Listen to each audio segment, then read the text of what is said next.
so the first part of this essay, we're going to be talking about homeostasis.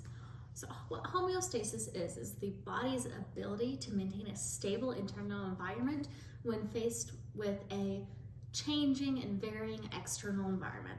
So what's interesting here is to look at a comparison between us and between snakes. So snakes are exotherms, which means their body's temperature just matches whatever they're under. So if we take a heat lamp and put it on top of a snake, the snake's gonna get really warm really fast. That's why we see them basking in the sun on top of a rock, because that warms them up. Their body temperature matches the external temperature. So that means if they get cold, they get really sluggish, right? But with humans, we don't see that big of a difference when we're cold versus when they're hot. Sure, we might start to shiver or sweat, but our body still functions in the same way. That's vastly different from these creatures that are exotherms. That's because we're what's known as endotherms. Now, if we're looking at it, that's because of this process called homeostasis, where we try to keep at a very similar point. So I'm gonna grab some markers and use them to make a little graph that'll explain it. So if we look right over here, I have a graph, and we're gonna call this graph homeostasis. Homeostasis. Let's check my spelling. We're gonna call the y-axis stimulus and the x-axis time. Okay. And right here, another color, nope, that's still orange. We're gonna see a line, which we're gonna call the set point. So all these are big words for determining little terms in homeostasis that I'll explain in a second after I get them drawn out. We're gonna have a dashed line here, and we're gonna call this dashed line normal range.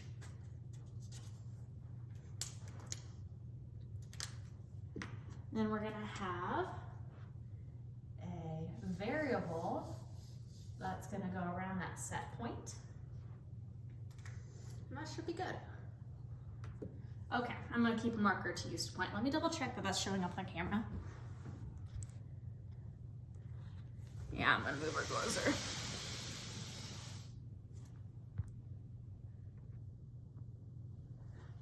Okay, so let's take a look at this graph. So we have homeostasis here. So another way to describe homeostasis is the body trying to keep a variable, which is this purple line, oscillating around a set point and not leaving normal range. So that's another way to think of homeostasis. So let's use an example that'll make this make a little more sense. Let's go back to temperature. So let's say we have a man whose normal body temperature is 98.6. So that's going to be his set point of a 98.6 body temperature. And let's say our range right here is going to be about from 99 to 90, we'll just say 98. So that's our normal range. So his temperature likes to hang out at 98.6, but it's still normal within the 98 to 99 range. Now, over time, your temperature is going to fluctuate just a little bit based on how cold it is, how hot it is, various things like that. But let's just change up his temperature. Let's say we're dipping a little bit. So it gets a little cold outside. So his temperature is lowering. This is going to cause our body to want to bring us back up to our set point of 98.6. So here's what happens. We get a stimulus in, and that stimulus is going to go into a receptor. So the receptor is going to send a message off to your control center. In this case, that'll be your brain. And that's through a pathway known as an afferent pathway. Then your brain is going to take that signal and it's going to send that another message through an efferent pathway to your effectors. And what your effector's purpose here is to bring us back to the set point, at least with temperature. So then your effectors are going to change what's going on. With temp, we'd be sending a cold signal to the control center, which would then say, hey, let's go ahead and shiver. So our muscles contract and we start shaking. And that's a way to heat us back up. So once we start shaking, and also our blood vessels, which is another effector, go ahead and constrict, so get a little smaller around the diameter. That's gonna swing us back up to our normal set point. Now let's take that same poor man who we tortured with being cold and let's put him in the desert. So it's humid, it's hot outside, and his temperature is gonna creep back up. So now we're a little outside. We're not outside normal range, but we still wanna bring it back down to set point. So the exact same thing is gonna happen in this reflex pathway. So we're gonna take a stimulus, we're gonna send it in through that stimulus is gonna ding a receptor, which will send a signal through an afferent pathway to the control center. That control center will send out an efferent signal to the effectors. In this case, we'd be talking, again, blood vessels. So this time we dilate them to increase that surface area and that diameter. And we would also go ahead and, instead of shivering, we'd start sweating. That sweat is gonna evaporate off our skin and take some of the heat off. And that was a reflex pathway. And it's what our body uses to bring us back in to that set point line. Now, interestingly enough, sometimes that reflex path, that initial signal is gonna be a little high, but as long as we bring it back down, even though it's outside of normal range for a bit, it tends to be all right. So that's what we'd see when we have a fever. Actually, with a fever, a lot of times our set point changes. So that point right here isn't always set, which is ironic considering it's called a set point. But sometimes it can get a little higher if we're sick and our body is trying to reallocate what's happening and become hotter to burn off, to fight pathogens and that sort of thing. I'm gonna grab a drink real quick. But anyways, that's the reflex pathway there in homeostasis. So next up, we're gonna look at something else. We're gonna look at negative and positive feedback loops. So this is a negative feedback loop. Negative feedback loops tend to have that staying within normal range and just a little loop that tries to keep us there. The tendency on negative feedback loops is for the effectors to be kind of opposites of those receptors or those variable changes, because they're just trying to oppose those receptors. So if it's cold, they're trying to make us hotter, again, to combat it and just to balance us out. So effectors and negative feedback loops tend to do that. If we're talking examples, we could say we dropped blood volume. So that's our stimulus. So this is what is happening to us. So what happens usually after we drop blood volume is blood pressure is going to want to decrease. So that's our variable. We don't want blood pressure to decrease. So what our body's going to do to stop that from happening is we're going to raise heart rate. We're also going to raise peripheral resistance. So then, instead of just blood, so right here we see the blood volume dropping. What should happen is this should end up evening that guy out. So instead of being decreasing, he's just normal. So instead of dropping way out here and staying down there and continuing to go down, he should pop back up. And that's called negative feedback. However, sometimes that doesn't happen. So the body will still work right, it will still raise these effectors and these effectors in response to the stimulus and the variable change, but sometimes it's just not enough. So what will happen here is we'll have something called that's failed negative feedback. So it's negative feedback, but it's failed to do its purpose. So we've still got blood pressure dropping, which is a problem. Another thing that can happen is something known as positive feedback. And positive feedback is when we're leaving homeostasis. We're in our normal path, and now we're going out, and we keep going out. We don't come back. So that's positive feedback. And there are two types of positive feedback, intentional and unintentional. So unintentional we'll talk about first, and that would be if our blood volume dropped, which is our stimulus, causing our blood pressure to drop, and then our heart rate and peripheral resistance for some reason also dropped. So that means something's broken. This also occurs with diabetics with insulin. Just there's something in their system that's broken, and that causes unintentional positive feedback, which is really bad. And in these two instances where you have failed negative feedback and unintentional positive feedback, that's where medicine needs to jump in establish physiological parameters, so what the normal range is, and bring us back to homeostasis. Otherwise, it can cause well-intentioned, because our body's trying to help us, but consequences that we can't survive. But what's interesting is there's another type of positive feedback. It looks the same, but it's intentional. And so that's what we call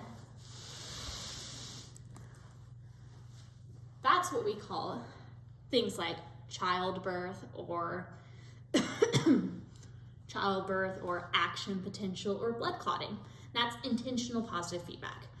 If we look specifically at childbirth, kind of how it works is the same process as we had before with afferent and efferent and the control center, that reflex pathway. So we get a signal in, and it's from stretch receptors in the cervix. So that baby starts pushing its head out, and it stretches the cervix. Now what happens is that signal enters receptors, which shoot it off to the control center of the brain through an afferent pathway as before. And that brain responds with an efferent signal. And the effector that it releases is this chemical known as oxytocin.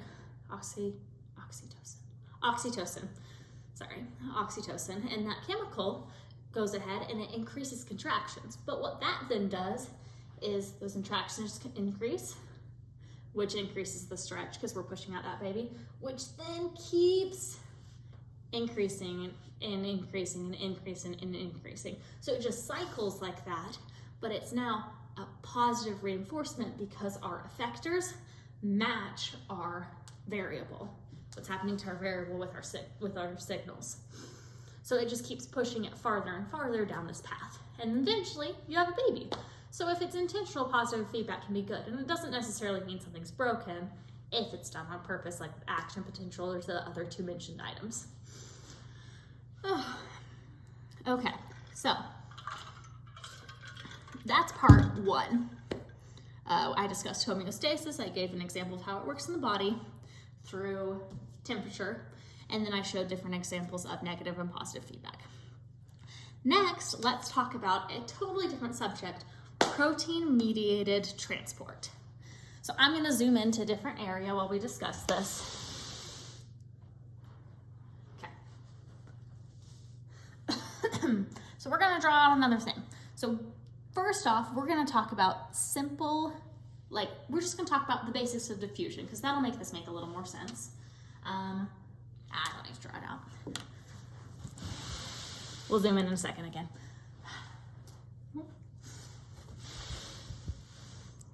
I think we can see my face here.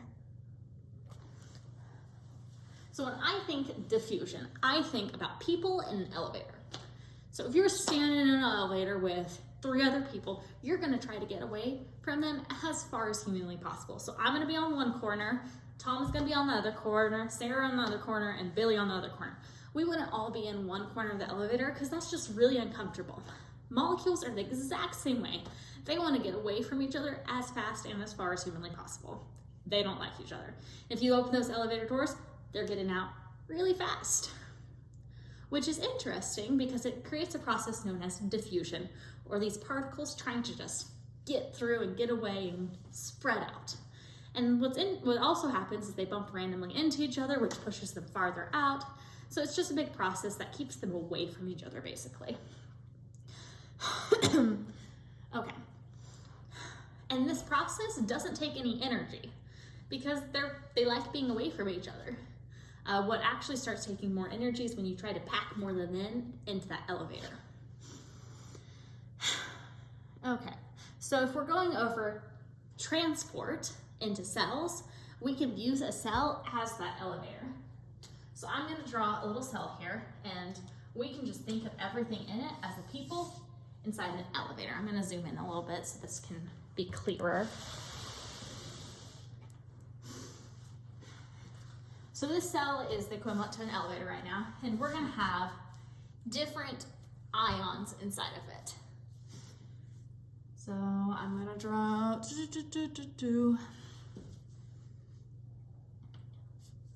So here's 1, here's 2,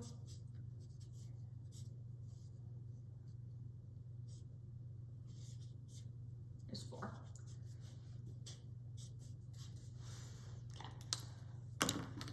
So here's our cell, and it's got something called a semi-permeable membrane, which means it only allows certain things in. Here, we're gonna see 3 different types of channels. Well, 4 if we count this guy. Mechanical, ligand, voltage, and carrier protein. So let's go ahead and talk about them. But first, we have to talk about something called facilitated diffusion.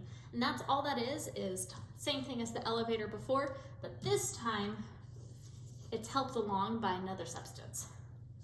The reason why we have to help it along is because certain ions and things can't cross this membrane. Some stuff can, stuff that's small and nonpolar, which means not charged. But stuff that's like ions like NaCl split apart, become Cl minus and Na plus, and they just can't cross. So we need to help them out a little bit. And we have a few different ways to do that. So facilitated diffusion is similar to simple diffusion in that it doesn't require any energy. So this is a form of passive transport. So we're gonna take 3 different types of channels to help us get through initially. So the first one is a mechanically gated channel. And this guy is closed off and reopened through things that are mechanical. So pressure, touch, temperature. And so what'll happen is the membrane will stretch and compress to open and close him. So whenever he swings open, a specific type of cell can flow in and out. So this is a very selective process. And it's due to these proteins being made up of different amino acids that have very particular binding sites. So right here, this guy might only allow this one through. Or right here, this guy might only allow calcium through. It's just very selective, and the cell can determine what proteins do what. So here we can also have calcium leave. These channels are open on both ends whenever they open, so it doesn't really select which direction it goes in. It just kind of flows. Which is also why it's a form of no energy diffusion, because it doesn't require, it's not forcing anything to do anything. So here, this is mechanically gated. Here we're looking at ligand gated. So what a ligand is you have a little receptor and a chemical or like a neurotransmitter of some sort comes in, attaches to the receptor, and then this door swings open, allowing stuff to come in and out. And so it could be a neurotransmitter, the brain saying, hey, we want this open, just anything along those lines, any sort of ligand. For voltage gated, it tends to do with a difference in electric potential inside or outside the cell. So if I have a bunch of positive charge within the cell, this door may swing open, allowing all this positive charge to escape. That's voltage gated. So it has to build up within the ICF or intercellular fluid, because outside the cell, it's just a vast sea of stuff and you can't really control the charge. But in here, it's actually pretty easy to. So that'll swing the gate open, voltage gates. We get a less of a gradient. Next, we have carrier proteins, and carrier proteins are interesting because they can be both passive and active. So we can discuss the passive version first. Basically, it's like a little Pac-Man. We can view this as the inside of the cell. So it has a molecule that's very specific. So it comes and binds to the site. And that molecule is going to fit in pretty well. So our molecule fills the Pac-Man, and this causes this guy to go ahead and change shapes. This is called a conformational shift.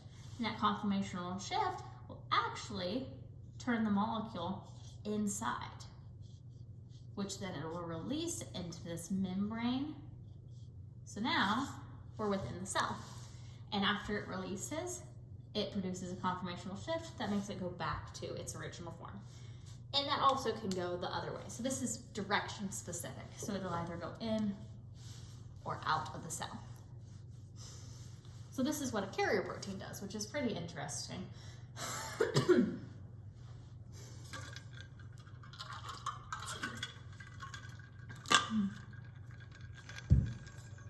Okay, so that's the 3 types. Okay.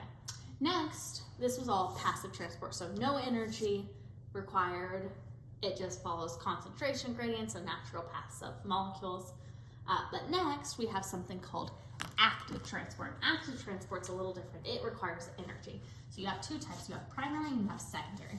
If we start with primary first, let's look at this carrier protein. So if we add a little chunk in here, another binding site, we can actually send in another molecule and require that molecule to bind here before we let anything through. So we have to have that one bind, produces a conformational shift, which allows this guy to bind. But if this guy is ATP, this is for energy. So we attach ATP, it pops off as ADP and PI, and that causes this guy to go inside. And so by using energy, we can do stuff that the molecules don't want to do. So if you imagine that elevator again, these molecules don't want to enter it if there's already a bunch of positive charge in here. But if I still want to pump Ca in there, I can go ahead and I can still pump it in even if there's a bunch in if I use energy.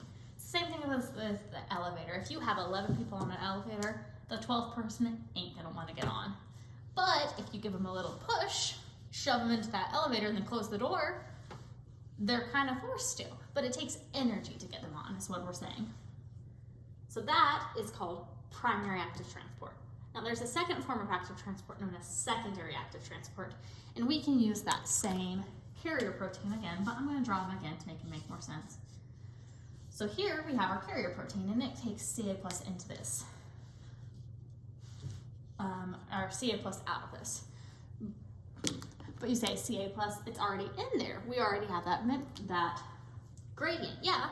So we can use that gradient that's already in here to bring something else in. So let's say we want to bring sodium in.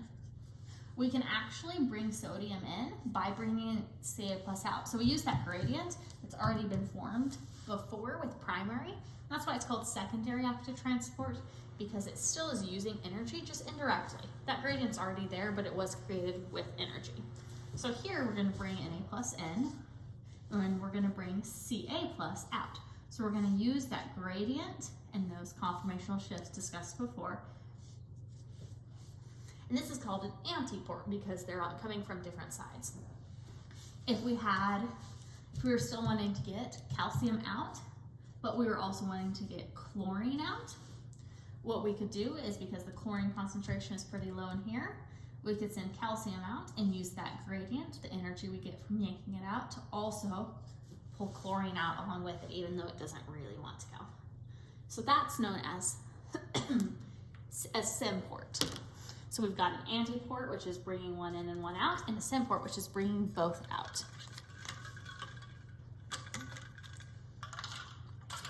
So those are both forms of secondary active transport. Okay, so now let's go over concepts of specificity, rates, and so forth.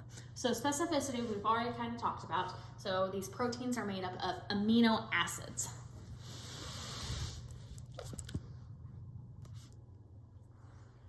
And what amino acids do is they only attach to very specific things. So the hydrogenated or non-hydrogenated forms of specific ions. Like if we have this guy, he can only take potassium, or this one can only take calcium. It's just very specific to ions and charges and all of that good stuff. But yeah, so that's specificity. And another thing that you can look at with carrier proteins is this little binding site on him. And that can have actual changes through ATP or other things binding to it that latch it on tighter or like less tight to stuff. So they're all very specific. Basically, what this comes down to is the cell has very, very good control over what enters or leaves it, based on signals and so many other things. With rates, it's actually pretty interesting. So there's a few different things that affect the rate of diffusion. One is going to be size. So if you think of children and how fast they are and how much energy they have, molecules are very, very similar. So the smaller you are, tends to be the faster you are. And the more you're running around and being crazy, and as you grow older, that energy kind of mellows out. It's hard to move around because you're bigger. You've got more stuff to move. Molecules are similar, and smaller ones move around a lot faster and do a lot more than bigger ones.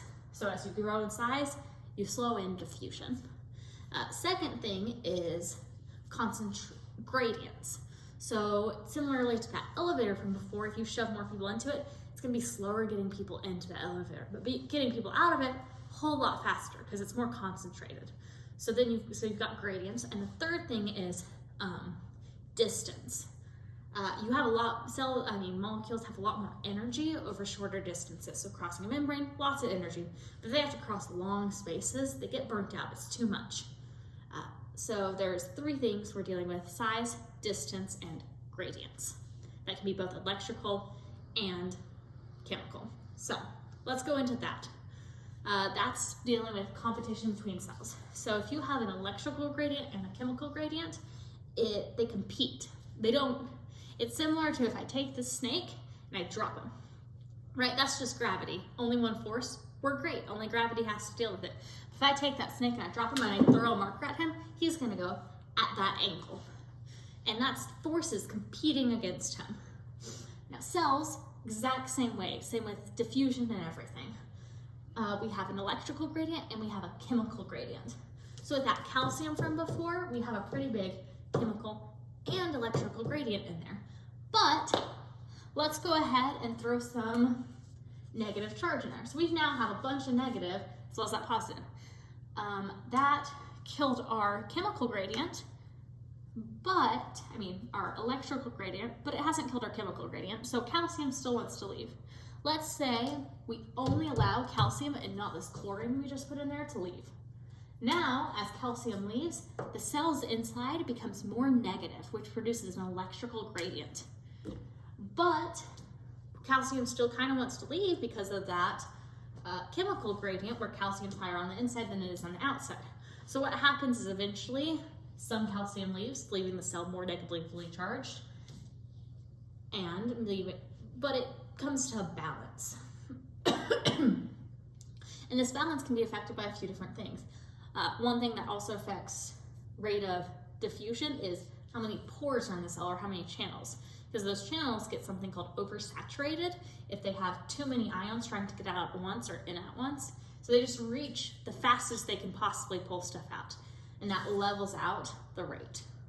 So if you add more pores in here, you can also, it makes it easier for this electrical gradient to be balanced out and to have less calcium in here. So it makes it easier for stuff to leave because the rate is faster and all of that. Let's see, address specificity, rates, energy sources. So we talked about ATP versus non-ATP usage. We talked about rates already. We talked about saturation just now. We talked about competition between electrical and chemical gradients. Direction, we've talked about that a few different times with these channels being open at both ends and with these carrier proteins being directional through symports, antiports, and just generally carrier protein vibes. So talked about all that. I think we've covered everything for part 2. To my knowledge, we talked about active, passive transport and everything. Next up, let's go ahead and go into the third part of the essay, osmosis. Okay, so osmosis is great fun. I'm gonna redirect to a different part of the board, or my giant thing of white paper, so that it makes a little more sense. So I'm gonna draw us another little picture for osmosis. So we're gonna have a tube.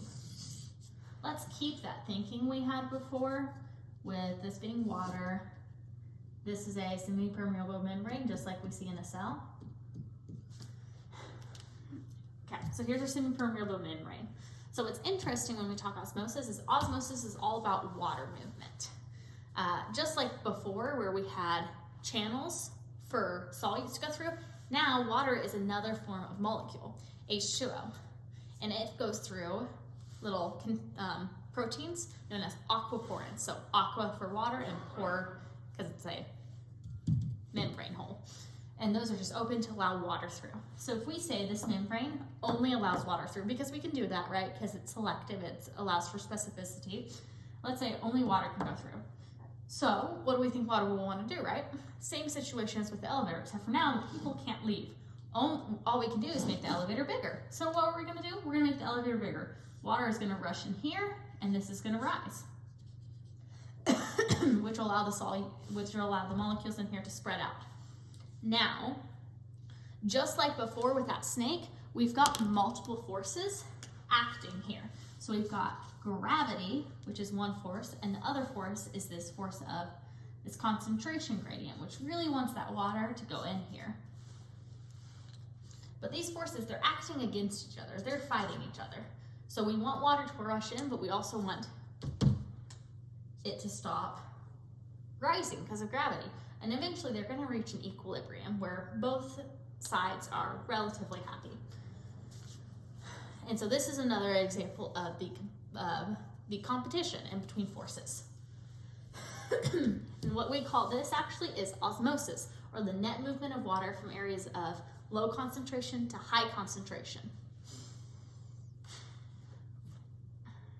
Interestingly enough, with osmosis, we have some new terms that come up. We have molarity, osmolarity, and tonicity.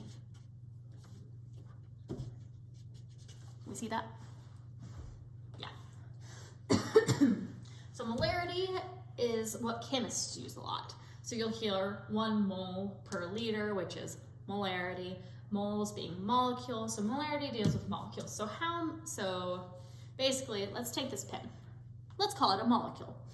So we have 1 molecule or 1 molar solution. Now, that's molarity. However, sometimes when you put stuff in water, it dissociates. Remember with salt, NaCl, salt pulls apart into ions. That's what osmolarity is. So it's this pen yanking apart into separate pieces. Now, it's 3 instead of 1, and that's osmolarity. So now we have a 1 mole solution changed into a 3 osmolar solution. It's the same solution, and if we had 2 pins, it would be a 2 mole and a 6 because 3 parts, 1, 2, 3.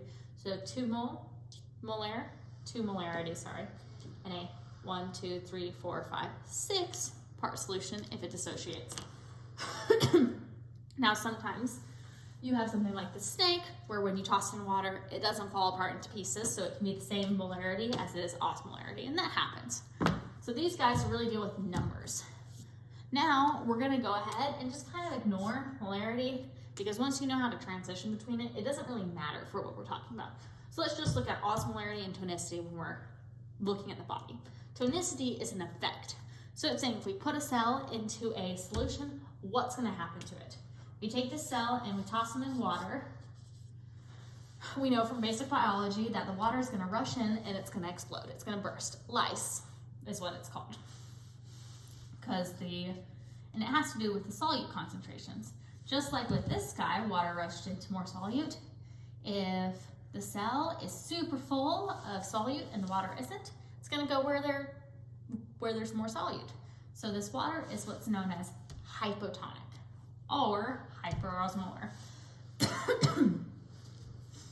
So we see less solute over here, more solute over here, so it's a hypo situation, a hypo solution. So next, we can look at cells in different conditions. So tonicity is more of an effect. Osmolarity is when we use numbers and it's the initial conditions. Tonicity is what's going to happen to that cell. So let's take a cell and let's use different situations. A couple values that are good to recognize for this whenever we're dealing with the human body is 5% dextrose is equal to 300 milliosmolar. The body is also equal to 300 milliosmolar with that intercellular fluid. So that's got the same value as a 5% dextrose and also as a 9% saline. Here, it's important to also remember the effect of permeability and of if solutes, or what we put in there, that solution, can enter that cell or not. So remember the channels from before?